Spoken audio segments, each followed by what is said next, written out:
كيفن دوتشن عالم نفس وكاتب بريطاني اخصائي في دراسة سلوك السايكوباتس، في الكتاب ديالو The Wisdom of Psychopaths دار لائحة ديال المهن اللي كتجذب هاد النوع ديال الناس، وفي النتيجة كانوا جراحين، رجال شرطة، محامين. لكن في المرتبة الأولى كانوا أصحاب الشركات، حيت الصفة اللي خاصها تكون عندهم هي يكونوا قادرين يتلاعبوا بالناس ويدمروا أي واحد يقدر ينافسهم، وطبعا يكون هادشي بطريقة قانونية. من الأسئلة اللي كتطرح بزاف هي واش الإنسان كيتزاد سايكوبات ولا كيوري مع التجارب اللي كيمر منها في الحياة. ومن هنا بانوا دراسات اللي كتبين الفرق ما بين سايكوباتس وسوسيوباتس، وهذا الشيء خلاني نطرح واحد السؤال: واش تامل كماشة سوسيوبات ولا سايكوبات؟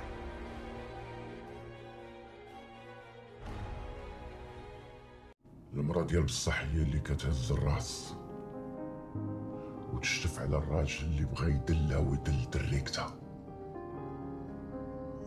ناس زمان قالوا النهار الاول كيموت المش ماشي المشة، وانتي ماشي اي مرأة، انتي بنت تامي الكماشة، انتي الحديد.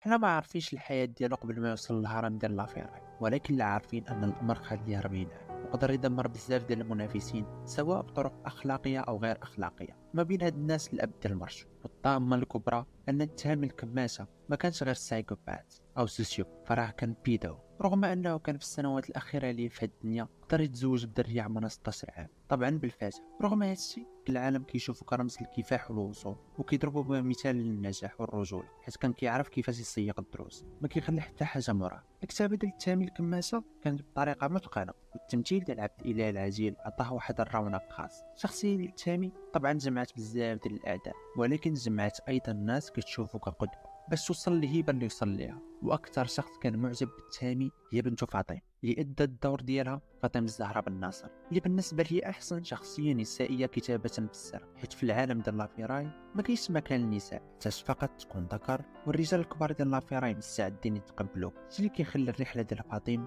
ممتعه، غتحاول تقنع الجميع بالعكس. من الطفوله ديال فاطمه وهي بنت الحديد، كتمشي مع با وكتعلم، تعرفت على ناس، لقات القوالب. باش ما تباها كلشي كان باغي خوها اللي عمرو بغى لافيراي او خدم فيه، لكنها قبلت بالمغامره في وسط العالم الذكور. السكتة ديالك علاش المنية السكتة ديال البابايا كيتو غندير معاك القدر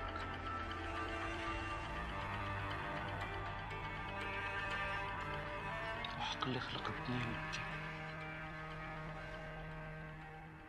روحك ما تمشي صدا. المشاكل اللي طراو لفاطمه وتسببوا في الهلاك ديالها كانوا جايين من عائلتها والناس اللي دايرين بها، وطبعا هي اللي خلصت. من احسن الحوايج اللي عجبوني في المسلسل هي العلاقه ما بين فاطمه ورجل اللي ادت الدور ديالها امين ناجي.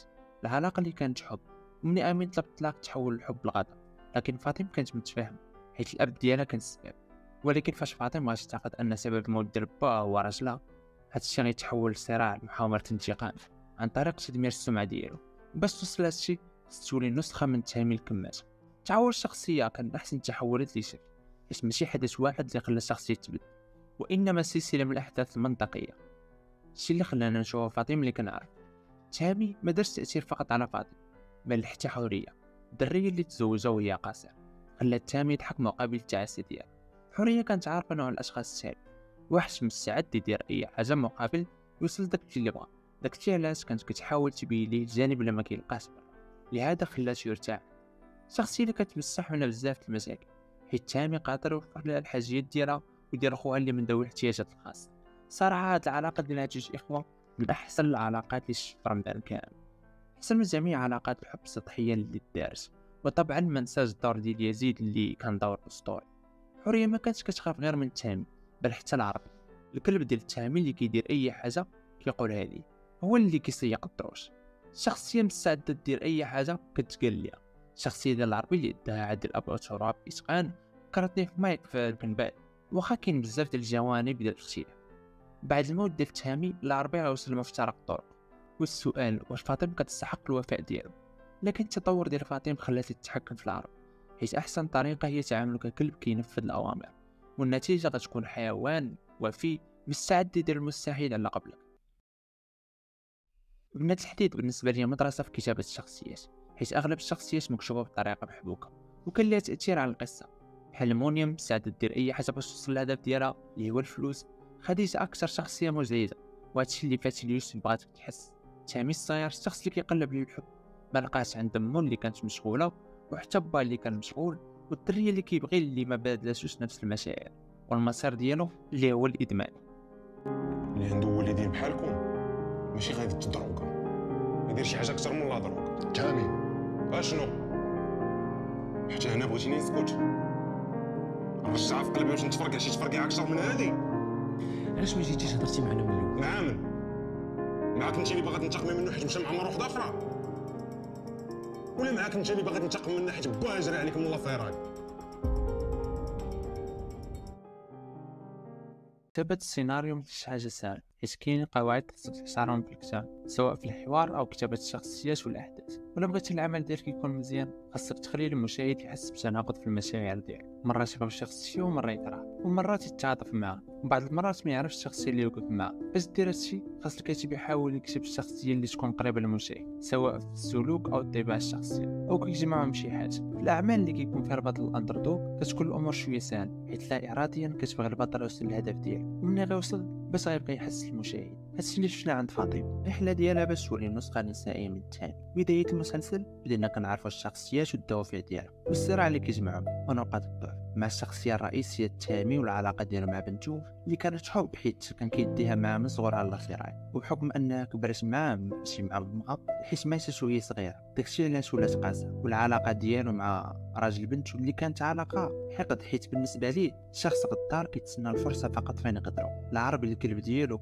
حرية المكان اللي كيرتاح فيه، الكبار ديال لافيا راهي الناس اللي خاص يرضيهم حيت هما اللي كيتحكموا في السوق. ومن الحوايج اللي بقات غامض بالنسبة ليا هي السلطة ديال هاد الناس، رغم ان فاطمة كانت كدير اخطاء، فراه كانوا كيجيو كيهدوا وكيقولوا لكم كان باكو كونوا. كنت كنتمنى كمشاهد نشوف السلطة ديالهم، خصوصا بعد وفاة تامي الكماشة، اللي من بعد غنشوف القصة من منظور بنته فاطمة والعلاقة ديالها مع الشخصيات، بحال راجل اللي العلاقة ديالهم كانت معقدة ما بين الكره وحب في نفس الوقت، وولدها تامي الصغير اللي واخا ما كانت كتعطيه اهتمام الا انها كانت كتبغي اكثر من اي حاجه، والدليل كانت باغا تحميه واخا عرفاش هو اللي دخل في خوها والصديقه ديالها، ومنير اللي دات لها راجلها اللي كتجمعهم علاقه كروح. في الاول ديال بدايه الاحداث كان كلشي ممتع، ما كنتش عارف المسار ديال الشخصيات، كان البناء الدرامي زوين، خصوصا المود ديال تامي اللي عطانا فاطمه الكماسه. لكن من حوريه وتحاس معاهم من الفيلا، الصراع ولا فقط بالهضره والمعاطي، وتا واحد ما حامله، شي اللي كان كيتكرر بزاف الحلقات، ولا الامر بحال الروتين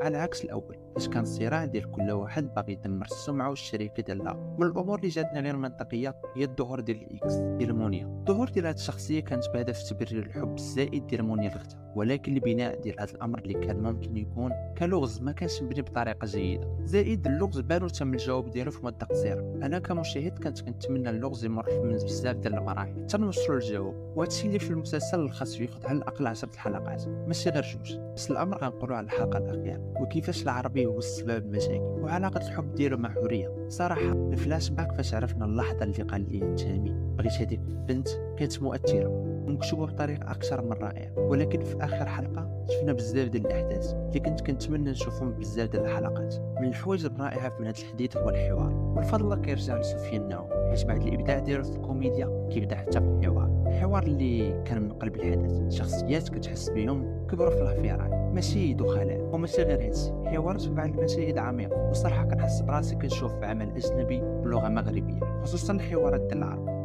ودوي معاه وديري تحت شنعك بعيد حلقي نشف دري راسو قاصح. ملسيلي عندي راه الحديد الا ملسناه كيدوب، فهمينا فاطمه؟ شحال هنا يكونوا فاطمه؟ هنا طراو طوناج 33 طن.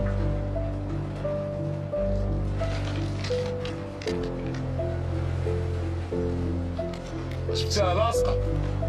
اصبرك الله عليك بنت بوك الله يرحمو كتبعي ليه كتجيبوها هي هذيك حساب حسكه. واش كتسنى من وحده كابره وسط الحديد تكون على حسكه؟ هاد الحديد وزيد عليه التمثيل ديال سلوى زهوان من الممثلات القلال في المغرب اللي كيقدروا يتلاعبوا بملامح الوجه ديالهم، ومشهد واحد قادر يبين الامكانيات ديالو.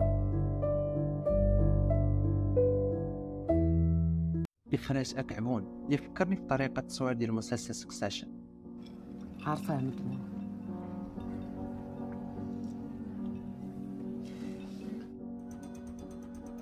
هي داكشي اللي خصو يدار. اش كان خاصني ندير اكثر؟ تكوني معاه. هذا مني تخرجك من هنا وتولي حر. فاطمه انا حر، ما نخرج من تحت جناح باك. وانا اليوم ما خرجتش من تحت جناحك. Hey, is there any, did Dad ever talk to any of you guys about cryogenics? You're insane. Look, I don't want to be given the runaround by Dr. fucking SUNY Purchase Medical School here. We need to know who the top players are, okay? Who's the top dog in this hospital? Have you talked to Dad's neurologist? Did he tell us who the top guys are here? The hospital. We're all trying to do our best, so just fuck off.